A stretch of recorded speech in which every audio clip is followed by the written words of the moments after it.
Monsters are real. They live within us, and they sometimes prevail. Hello, I'm Fatty. If this is your first time here, I share real-life stories and discuss interesting topics, cases that make you think, details that often get overlooked, and the human side behind the headlines. Let's start. There are various types of criminals in our world.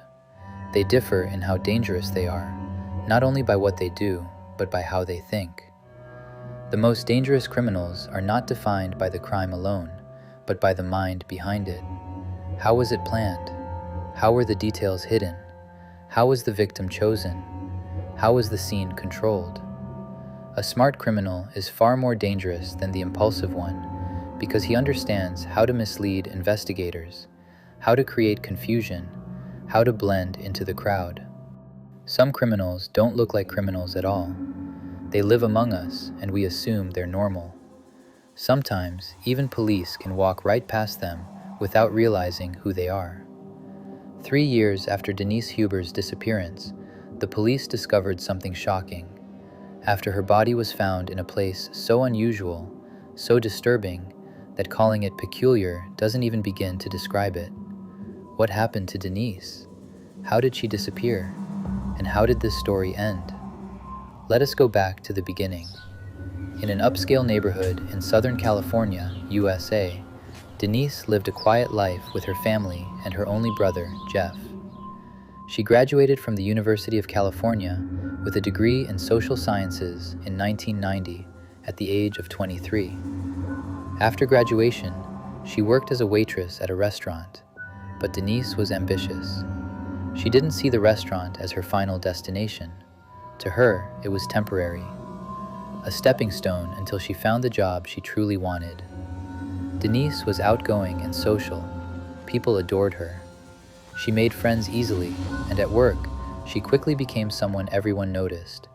Not for drama, not for attention, but for warmth, for energy, for being genuinely easy to be around. During that time, she met a coworker named Stephen Horrocks. Over time, they fell in love. Their relationship was the kind that coworkers talk about, always together, always close, the kind of couple that seemed steady and real. One day, Stephen bought 2 tickets to a music concert for him and Denise. The concert was on June 2nd, 1991. Denise was overjoyed. She was going to see her favorite band perform. She prepared her belongings for the night, excited in a way that only someone looking forward to something special can be. But on the day of the concert, Stephen called her with an apology. He couldn't go. He said he had something important to handle. Denise was disappointed, but she still wanted to go. Stephen then told her he would give his ticket to their friend Robert, so Robert could accompany her instead. Who was Robert? Robert Calvert was a mutual friend and a co-worker at the same restaurant. And there's a piece of information about Robert that will matter later, something important, but we'll leave it for the right moment. Denise agreed. She packed her things, told her mother she was going to the concert and would return late, cleaned her room, and left the house. She drove to the concert with Robert in her car. That night passed. The next morning, Denise's mother went to her room to check on her, but Denise wasn't there. Her car was gone. Her room was tidy, exactly as she had left it, meaning she never came home. At first, her mother didn't panic. She assumed Denise had stayed out late and slept over at a friend's house, so she went to work as usual. But when she returned from work, Denise still hadn't come back. That's when worry began to grow. Denise wasn't the type to disappear without calling. If she stayed at someone's place, she usually let her family know. This time, there was nothing. No call, no message, no sign. Hours passed. So Denise's mother called Tammy, Denise's best friend. Tammy was confused. She said she hadn't seen Denise the night before at all. Still, she promised to call around. Maybe Denise had stayed with another friend. Maybe someone knew something. Tammy contacted their mutual friends. One after another, everyone said the same thing. They hadn't seen Denise. So Tammy called the one person who mattered most at that moment, Robert, the last person known to have been with Denise. Robert said the concert ended late. He claimed Denise drove him home and dropped him off around 2:05 a.m. Then he went to sleep. He said he didn't know what happened after that. He didn't know whether she made it home or where she went. As night fell, concern turned into fear.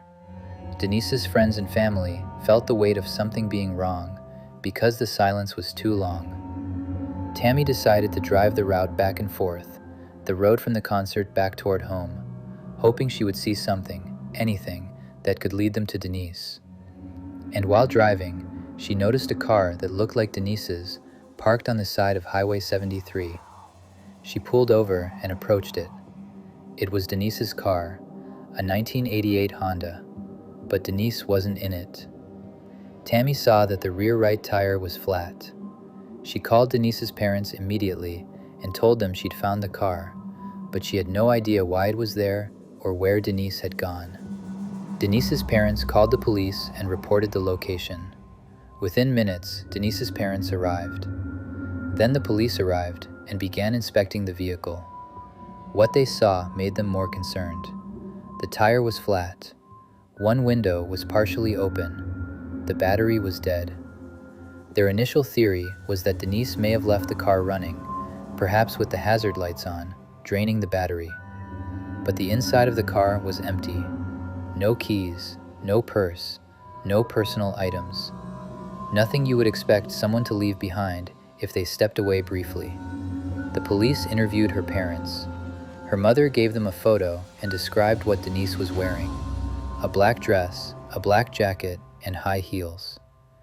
Then the police began searching the area, on foot, with helicopters, with dogs, trying to find any sign of Denise. The dogs traced her scent, and then, suddenly, the trail ended. There were no clear signs of a struggle, no obvious blood, no confirmed fingerprints from a stranger, and the tire didn't appear to have been deliberately slashed. Everything pointed to a conclusion that didn't make sense. Denise left the car voluntarily. The most important question became, why?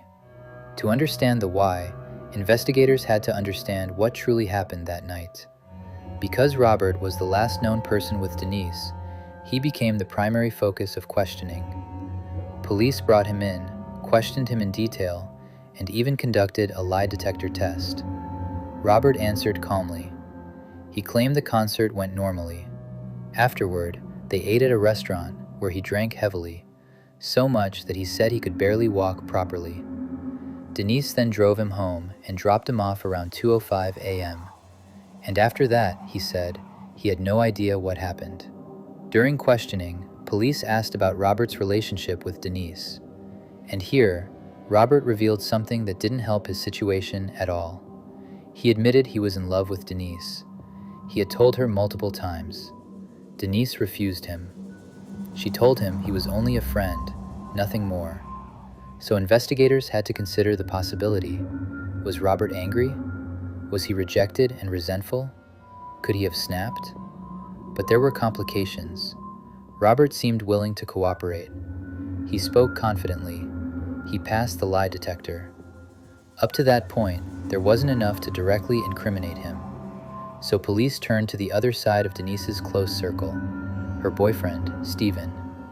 Stephen confirmed he bought the tickets and had been excited. He said he couldn't go because of a pressing matter at the restaurant. He said Denise was a good person and had no enemies. Then Stephen said something that changed the tone of everything. He admitted he had doubts, suspicions, that Denise and Robert might have had a secret affair. Now think about the logic. If Stephen suspected something between them, why would he suggest that Denise go to the concert with Robert? Was Stephen truly busy, or did he set things in motion for a reason? Stephen was the one who planned the concert. He bought the tickets. He chose Robert as the replacement. That alone was enough to make investigators pay attention. But in the early stage, there was still no clear evidence of kidnapping or assault. And when there's no physical proof, detectives have to consider every possibility, including the one families hate the most, that a person ran away voluntarily. That theory didn't sit well with Denise's parents. They insisted Denise would never do that. She loved her family, she loved her friends, she wouldn't disappear without contact. As the case grew more complicated, the family turned to the media for help. They appeared on television, pleaded for information, and offered a reward for anyone who could help bring Denise home. Denise's photos spread everywhere: posters, broadcasts, and even a large billboard near the highway where her car was found. Many people tried to help. Many tips came in, but none led to Denise. Days turned into months, months turned into years, and every day that passed without answers deepened the fear that Denise hadn't simply vanished, she had been taken. Then, 3 years later, hundreds of miles away from California, in Arizona, a couple named Jack and Elaine were buying wall paint for their business. They came across a paint vendor who intrigued them. He said he had more colors at his house and offered to show them. He drove ahead while they followed. At his home, he showed them the paint. He casually mentioned he had moved in recently, about 6 months earlier, but something felt wrong. Outside the house, there was a Ryder truck, the kind used for moving furniture, sitting in front. Dust covered it. Weeds grew around its tires. It looked like it hadn't moved in a long time.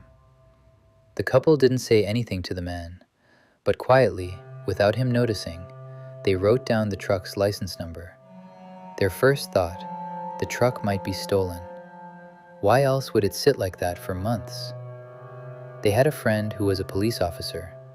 The next day, they called him and asked him to run the plate. Their suspicions were correct. The truck had been reported stolen. The officer decided to go see it for himself. When he arrived, the man wasn't home. The officer inspected the truck and saw details that made him uneasy.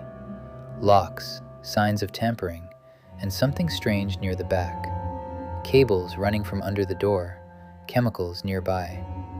His mind went to the worst possibility, a drug lab. He contacted the DEA. Within an hour, agents arrived. They broke the locks, opened the truck, and found paint cans and a freezer. The cables weren't for drugs. They were electrical cables powering the freezer. The officers opened it, and they found something none of them were prepared to see. Inside was a large black bag with frozen blood at the bottom. When it was opened, they discovered human remains, an arm. Then another bag, containing a human head, a young woman, her mouth stuffed with cloth, sealed shut with duct tape. In that moment, the case shifted from theft to murder. The officers knew the man would return soon. They chose not to confront him with what they found right away. Instead, they waited and arrested him on the stolen truck charge, planning to question him at the station once he was in custody. The man's name was John Joseph Famularo, a local paint vendor. He was 39 years old and lived alone. At the station, John was calm. He answered questions until they asked about the freezer inside the truck. That's when he refused to speak without a lawyer. Police searched his house. They found weapons scattered everywhere. The home felt chaotic and disturbing. In the basement, they found a hammer stained with blood. And then they found something even more unsettling, a wooden board on the floor. When they lifted it, there was a deep hole underneath, so deep it looked like someone had spent a long time digging it. They brought cadaver dogs.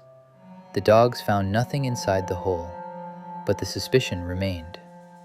As the search continued, detectives found a box labeled Christmas. Inside were items stained with blood: a black dress, black heels, a black jacket, jewelry, and a purse. These items matched what Denise had been wearing the night she disappeared. The forensic lab worked quickly because the body had been frozen and needed examination before thawing changed everything. Fingerprints confirmed it. The remains belonged to Denise Huber. The autopsy also revealed DNA evidence indicating she had been raped.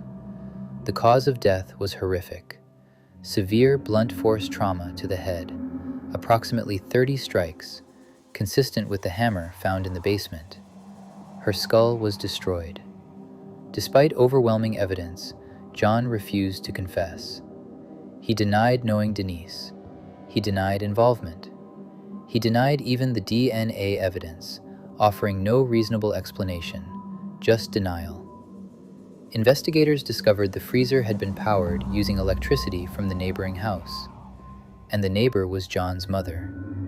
She said she thought she was helping her son because he was poor and couldn't afford electricity. She had no idea what she was powering. John had kept Denise's belongings for 3 years. He had kept the receipts, showing he purchased the freezer shortly after she disappeared. He had kept newspapers and posters about Denise's case, following the investigation while her body was hidden, frozen, and silent. The question became, did Denise know John? Investigators found no evidence of a prior relationship. Instead, they uncovered a pattern. John had a history with women, multiple relationships, and multiple allegations of violence. One ex-girlfriend testified that he once took her to a desert area and tried to choke her. She barely escaped, but she never reported it. And here lies a brutal truth. Silence can create more victims. Police later found a warehouse in California, used by John to store paint, only minutes away from where Denise's car was found. Inside, investigators discovered evidence of what likely happened.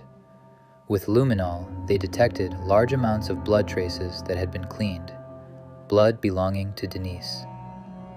From the evidence, detectives formed the most logical scenario. Denise's tire went flat on the highway. She pulled over. John approached and offered help. Then, suddenly, he attacked, using the hammer. He dragged her away. Her heels had scratches consistent with being dragged. He took her to his warehouse, assaulted her, and later killed her. Then he concealed her body in black bags, bought a freezer, and kept her frozen.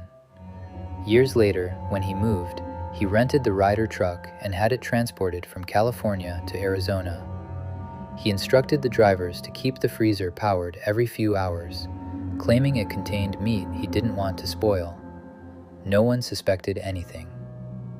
John's trial began later, and the evidence against him was overwhelming.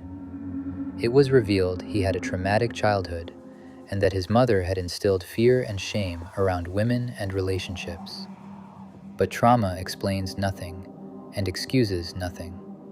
In 1996, John Joseph Famularo was found guilty of kidnapping and deliberate murder and sentenced to death. He remained in prison awaiting execution. And Denise's family, who held on to hope for 3 years, was left with devastation that words cannot carry. Imagine the cruelty: a man following the news, watching a family cry on television, seeing posters on highways, while the truth sat frozen behind locked doors. The moral of this story is simple but painful. Do not ignore suspicious behavior. Do not stay silent when someone shows violence. And do not assume that it's probably nothing, because sometimes a gut feeling can save a life, just as Jack and Elaine's suspicion helped uncover the truth. That brings us to the end of today's story. If you enjoyed the story, don't forget to like the video and share it. Thank you so much for watching. The best is yet to come.